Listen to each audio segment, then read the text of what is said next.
የዘንድሮ የአፍሪካ ዋንጫ የተመለከቱ መረጃዎችን ነው።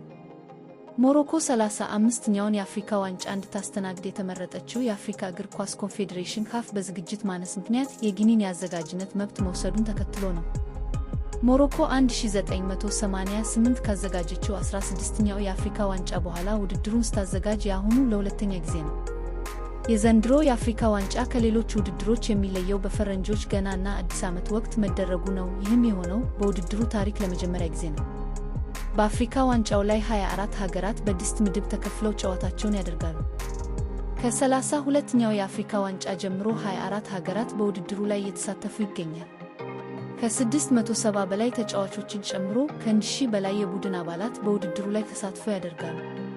በሞሮኮ 6 ከተሞች በሚገኙ 9 ስታዲየሞች 52 የአፍሪካ ዋንጫ ጨዋታዎች ይካሄዳሉ። ራባት፣ ካዛብላንካ፣ ማራካሽ፣ ታንጂየር፣ አጋዲር እና ፌዝ ጨዋታዎቹ የሚደረጉባቸው ከተሞች ነው። ስታዲየሞቹ በአጠቃላይ ከ386,000 በላይ ተመልካቾች የማስተናገድ አቅም አላቸው።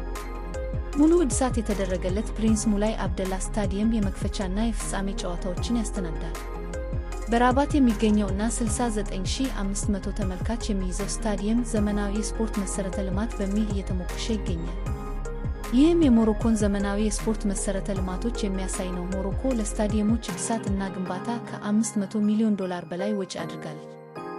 ለ52 ጨዋታዎች ከ1 ሚሊዮን በላይ ቲኬቶች መሸጣቸው በውድድሩ ታሪክ ክብረ ወሰን መሆኑን ካፍ አስታውቋል። ይህም የእግር ኳስ አፍሪካውያን ለውድድሩ የሰጡትን ከፍተኛ ትኩረት ያሳያል። በተጨማሪም ውድድሩ ከ150 በላይ ሀገራት የሚገኙ ከ1.5 ቢሊዮን በላይ ሰዎች በቴሌቪዥን መስኮታቸው ይመለከቱታል ተብሎ ይጠበቃል።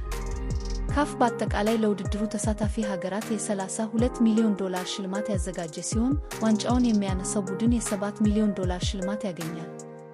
የገንዘብ ሽልማቱ ለአፍሪካ እግር ኳስ ልማት እና እድገት የበኩሉ ሚና ይጫወታል። የአፍሪካ ዋንጫው ምልክት ማስኮት ከአሳድ የሚል ስያሜ አለው። አሳድ በአትላንታ አንበሶች የተመሰለ ሲሆን የጥንካሬ ኩራትና የአፍሪካ ማንነት ምልክት እንደሆነ ተገልጿል። ለውድድሩ የተዘጋጀችውን ኳስ ያቀረበው ከማ የተሰኘው ዓለም አቀፍ የስፖርት ትጥቅ አምራች ድርጅት ነው። ይህም በካፍ እና በቸማ መካከል ያለውን አጋርነት እየተጠናከረ መምጣት ያሳያል። ሞሮኮ በአፍሪካ ዋንጫ የመጀመሪያ ነው የተባለለትን የኪ4 ከሂድፈኩ የቀጥታ የጨዋታ ስርጭት ሙከራ ታደርጋለች። ከ4 ከሂድፈኩ በዓለም አቀፍ የብሮድካስት ኩባንያዎች ጥቅል ላይ የሚውል ሲሆን የምስል ጥራቱ ከፍተኛ የሆነ ነው። ቀረጻው ከተለያዩ አቅጣጫዎች የሚቀርሱ ካሜራዎች እና ድሮኖችን ያካተተ ነው። ዓለም አቀፍ ከ4 ከሂድፈኩ የብሮድካስት ስርጭት ስርዓቱ ከዓለም ዋንጫ ጋር ተቀራራቢነት ያለው እንደሆነ ተነግሯል። የአፍሪካ ዋንጫው በሞሮኮ የቱሪዝም ወቅት ውስጥ ከፍተኛ ጎብኚ በሚመጣበት ጊዜ መካሄዱ ለቱሪዝም እድገት እና ለሀገር ልማት የበኩሉን አስተዋጽኦ ያደርጋል። ሞሮኮ በ2025 የመጀመሪያ 10 ወራት ከቱሪዝም ከ11.3 ቢሊዮን በላይ ገቢ ያገኘች ሲሆን የአፍሪካ ዋንጫ ይህን ገቢ በከፍተኛ ሁኔታ እንደሚያሳድገው ይጠበቃል።